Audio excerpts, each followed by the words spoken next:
ওসমানী খেলাফত চলছে তখন 1845 সাল। খলিফা আব্দুল মাজিদ ইস্তাম্বুলের মসনদে। এই সময় এসেও ইউরোপের অবস্থা খুব একটা সুবিধার ছিল না। বিভিন্ন আর্থিক সামাজিক সমস্যা বিপর্যিত ছিল অনেক ইউরোপীয় দেশ।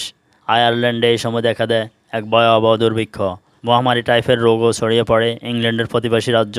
মারা যেতে থাকে হাজার হাজার আদম সন্তান। এই দুর্ভিক্ষে প্রায় 10 লাখ লোক মারা যায়।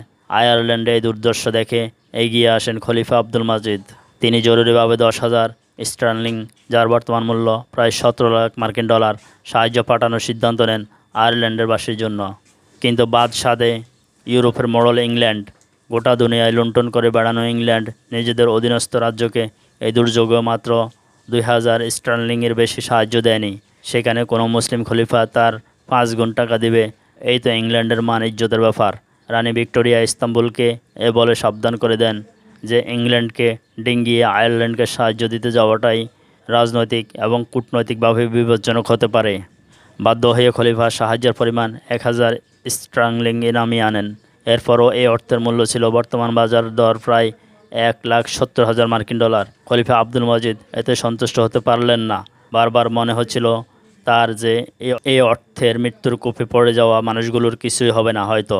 তিনি গোপনও 3টি জাহাজ ভর্তি করে খাবার এবং ত্রাণ পাঠালেন আয়ারল্যান্ডের দিকে। গোপনে বহু মাধ্যমে পাঠালেন নগদ অর্থ। মুসলিম ত্রাণ বহরকে ব্রিটিশ সৈন্যরা আটকে দিল ডাবলিং এবং বেলফাস্টে ঢোকার পথে। ওসমানিয়া সৈন্যরা না দমে গিয়ে ফেরার পথে ডাবলিংয়ের উপরে গোপনে ড্রগেডা নামের এক ছোট্ট শহরের পাশে নোঙ্গর করে গোপনে ত্রাণ সামগ্রী সেই শহরে মেয়রের মাধ্যমে আয়ারল্যান্ডের কাছে পৌঁছে দেয়। ইউরোপের বাঘা বাঘা লুটেরা দেশ থাকতে মুসলিম এক শাসকের এ ভালোবাসা তার সাহায্য অনুভূতি করে আয়ারল্যান্ডের মানুষকে। 1995 সালে আনুষ্ঠানিকভাবে ড্রগেডা শহরের মেয়র গডফ্রে খলিফা আব্দুল মাজিদের এ সাহায্য এবং আকৃতি বন্ধুত্বের কথা স্মরণ করেন এবং তৎকালীন মুসলিম খেলাফতের সম্মানে একটি স্মৃতিফলক উদ্বোধন করেন।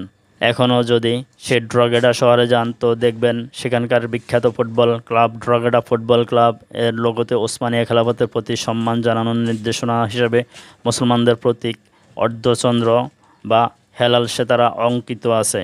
এছাড়া ড্রগেডা কোট অফ আর্মাসের লোগোতে অঙ্কিত আছে মুসলিম খেলাফতের গৌরবান্বিত ইতিহাস।